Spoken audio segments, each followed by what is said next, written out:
And we're back. You're tuned into Sports Federation TV, the show that brings you all the news from all the sports in all of the Western Cape.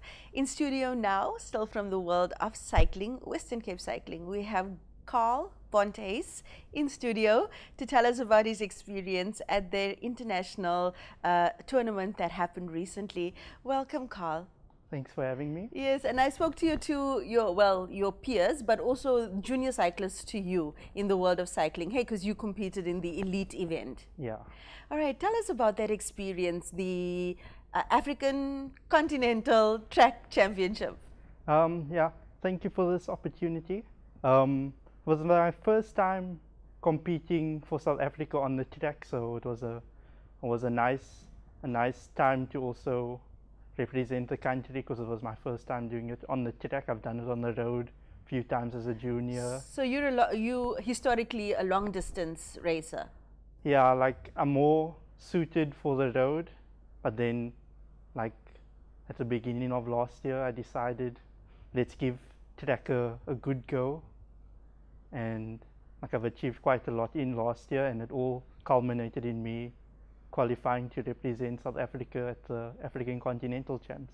Now, with someone who has a history in both types of cycling, what would you say is the fundamental differences?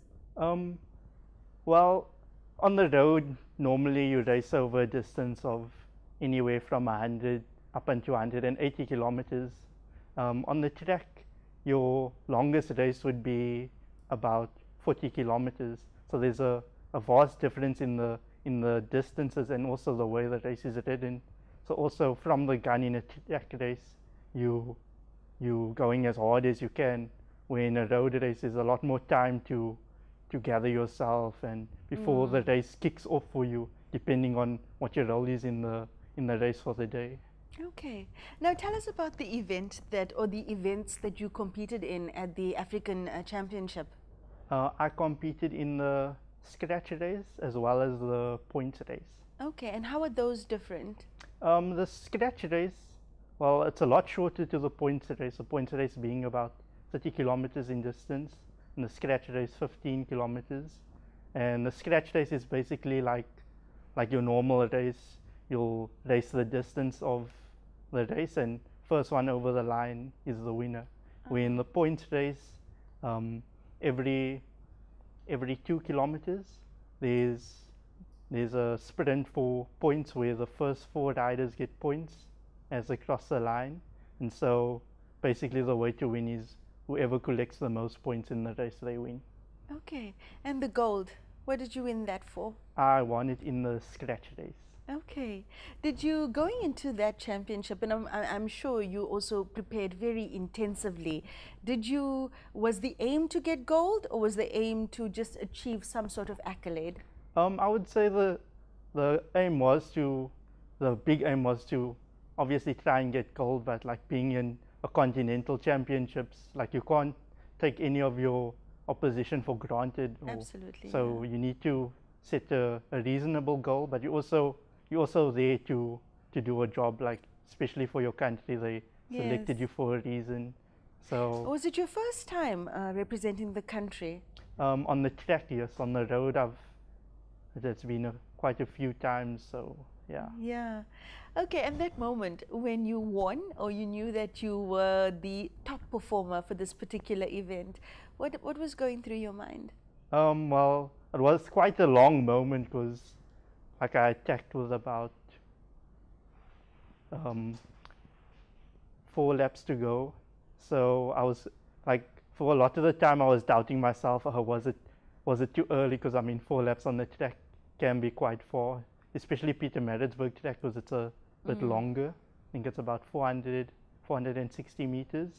So as every lap was going by, I could sense it. It's getting closer and closer, and in the last lap I was just like I couldn't contain myself.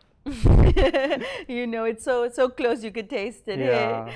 So what do you think gives Western Cape cyclists the edge over, well, other South African cyclists, and well, now cyclists from Africa? I think like cycling in the Western Cape and in South Africa generally has quite a rich history of of cycling like decades ago. Like we've always had like good cyclists, and like especially like coaches coming from those years ago, like passing down their knowledge to the current group of cyclists.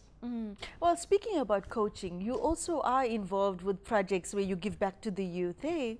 Yeah, I am a bit involved. Like I've been like on the road. I've been to a few international races, and I've learned so much like from my other teammates, like in national teams and in professional teams. And if I had known like half the knowledge I know now, like when I was under 19, I think I could have been like such a better cyclist. So I just want to pass down my knowledge that I've gotten like through my experiences and teach it to the youngsters, like in the kinetic cycling club as well. Yes, and I mean, well, your two younger peers were speaking so proudly about their club, and I'm sure the club has had equally as great an effect on your development as well. Hey. Yeah, like when I started with the club, like mainly the club's goals was always like just to do the local races. Like I mean, when we got 4 guys into the Western Province team at the time, we were so excited. But like now, that happens automatically. Yes. Because we achieve so much. Because that's what you do. That's what Kinetic Clubs does. Yeah, we just do it so much more naturally. Like we aim a lot higher, and yes, like I'm sure your club is very proud of what you youngsters have achieved at that championship. Tell us quickly about the shirt that you've brought along. Okay, so this is the national the Continental jersey that the winner wears like in the event. So like I'm the winner of the scratch race. So every scratch race I get to race in that jersey to say that I am the Continental champion. Probably your favorite sweater in your cupboard now, hey? Yeah. Well done. Gold looks very good on you. Thank you. May you continue to bring home the gold, and I'm sure with the kind of attitude that you and your fellow club members have, only great things lie in your future. And please continue to develop the youth as well in the Western Cape. Yeah. All the best. Thank you. All right. After the break, we'll be back with some amazing news from one of the other districts in the Western Cape. So please stay tuned for that.